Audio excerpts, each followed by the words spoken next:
Eu sou um veterano desses fóruns do ministro Veloso, que tem procurado sempre dar um relevo nesse fórum ao problema da projeto cultural para o país.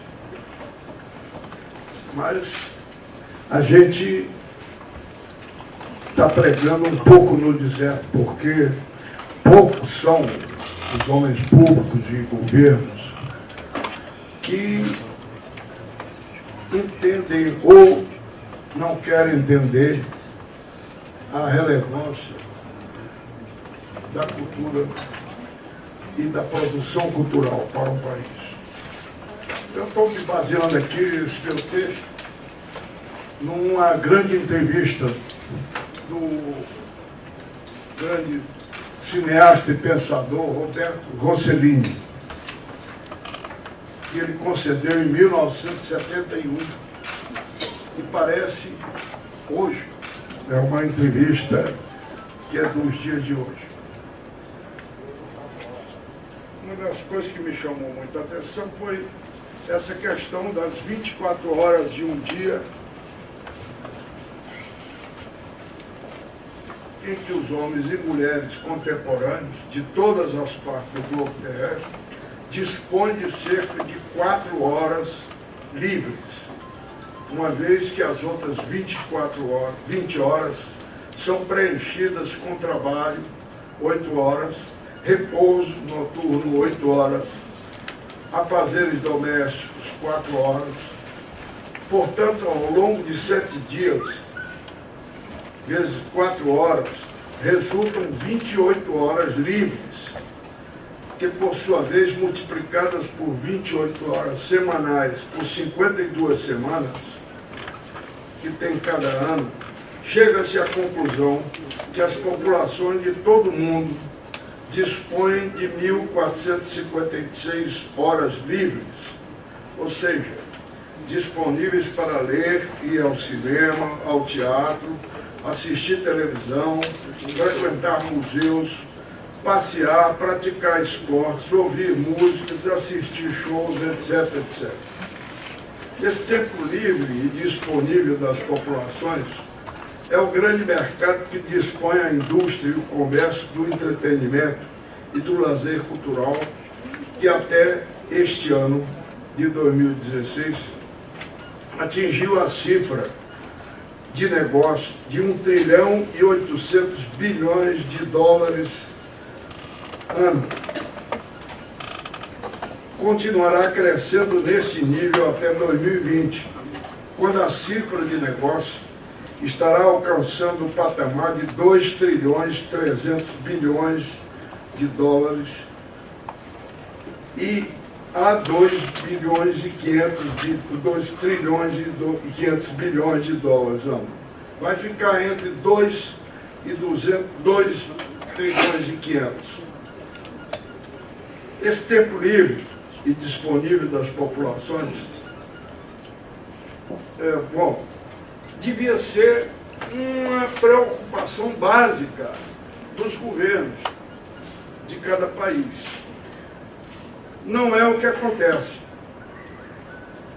O tempo livre, ocioso do cidadão de todo o planeta deveria ser uma preocupação básica de todos os governos. Apenas um país, os Estados Unidos, desde cedo, se preocupou em planejar simultaneamente o desenvolvimento social e econômico, respaldado por uma forte indústria de produção de conteúdos artísticos culturais voltados para criar uma sólida identidade cultural e nacional. O esporte e a cultura são partes importantes das matérias curriculares das escolas e universidades norte-americanas.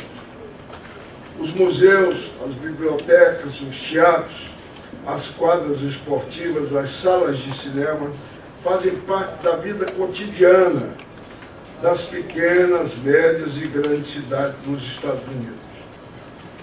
Não é por acaso que o cinema de Hollywood, além de dominar em 95% do seu mercado interno, domina também em 85% a 90% do mercado mundial.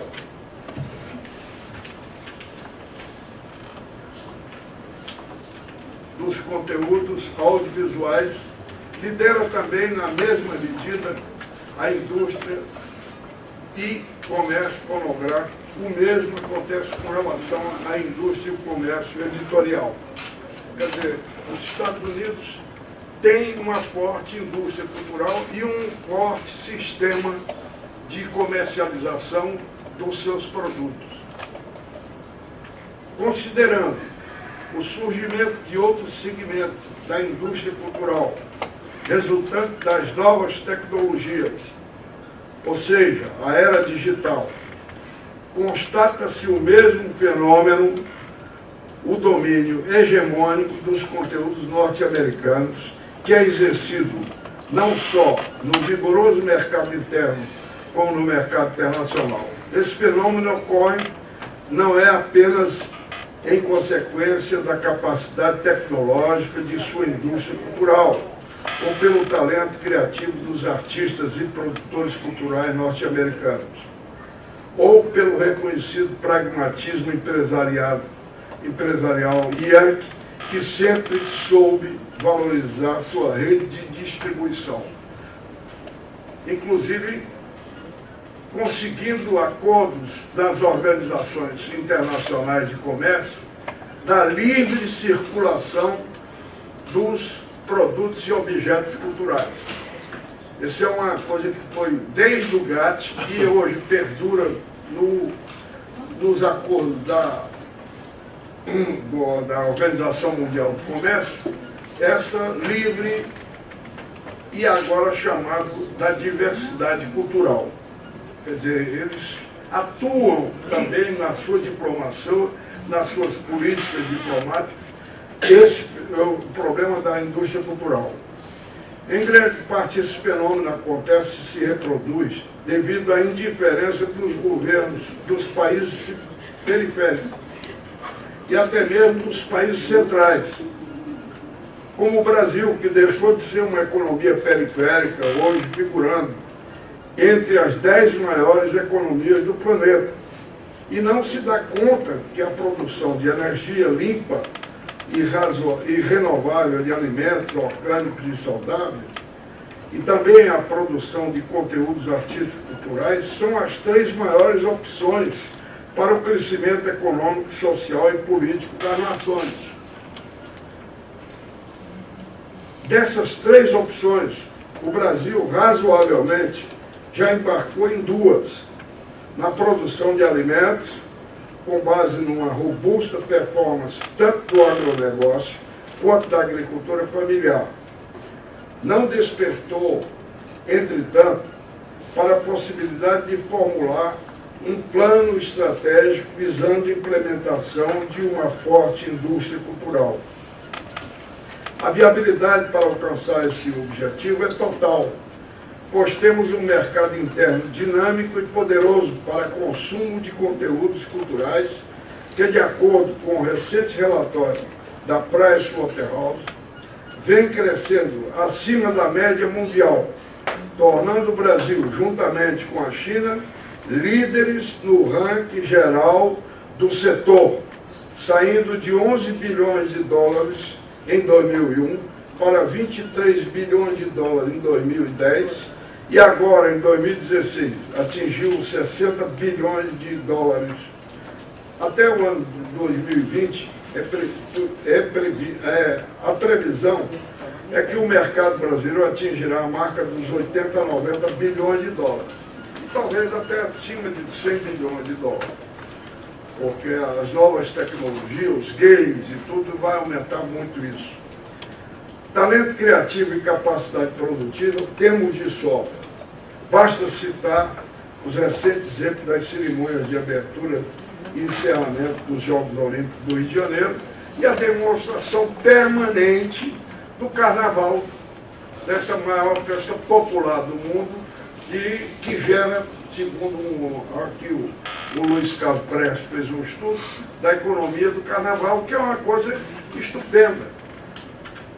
Então, isso é que nós temos que continuar batendo nessa tecla, né, e nesse tema da indústria, do entretenimento, do lazer e da cultura, para que a gente não fique meramente na posição de país consumidor.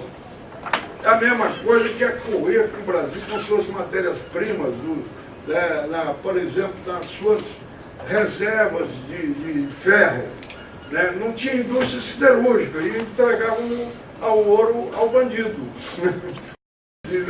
Nós entregávamos o nosso ferro para ser transformado, até que um dia Getúlio negociou essa indústria siderúrgica que surgiu e que já podia estar muito mais adiante, porque a gente continuou, segundo os economistas, né, assim como no café, no tempo do café, a monocultura, continuamos na monocultura dos minérios, das chamadas commodities, que deu no que deu. Atualmente o Brasil entrou nisso, não é por causa vamos dizer, de crime de responsabilidade, de nada disso. O Brasil entrou numa crise econômica porque o mundo está numa crise econômica. Hoje eu estava vendo a televisão francesa e estava lá uma passeata enorme dos movimentos dos trabalhadores contra as reformas trabalhistas na França. O capitalismo mundial está atrás de mercados para investir. E ele quer segurança através do quê?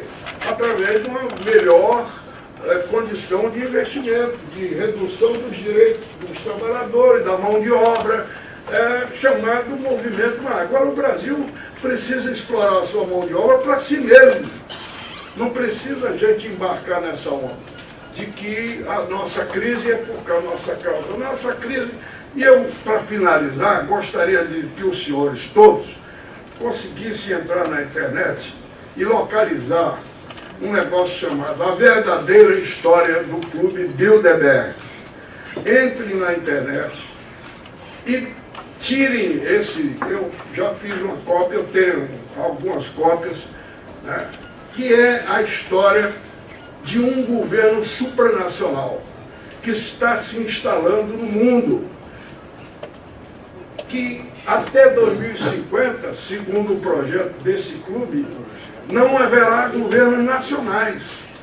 Os povos serão governados por um governo, vai ser uma entidade chamada mercado, uma nação chamada mercado que vai dominar o mundo.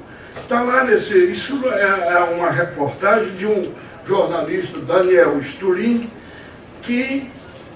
cujo pai, o avô, foi o chefe do serviço secreto da KGB. Ele hoje é um anticomunista ferrenho, mas ele tem todo o arquivo do avô dele, entendeu? E fez uma investigação sobre esse Clube Bilderberg, que foi fundado em 1954 e ganhou todos os prêmios mundiais de reportagem investigativa, provando onde está, na verdade, instalado hoje o ensaio de um governo mundial. Esse Clube Bilderberg se reúne uma vez por ano em algum lugar do planeta que fica isolado em 50 quilômetros em torno dele, patrulhado por helicópteros armados, para que não penetre nada, nenhuma mídia mundial. Ninguém consegue, nem os participantes da reunião têm o direito de anotar ou gravar o que se conversa ali. Parece ficção de Hollywood, mas não é. Então, eu aconselharia que entre na internet e procure a verdadeira história do Bilderberg.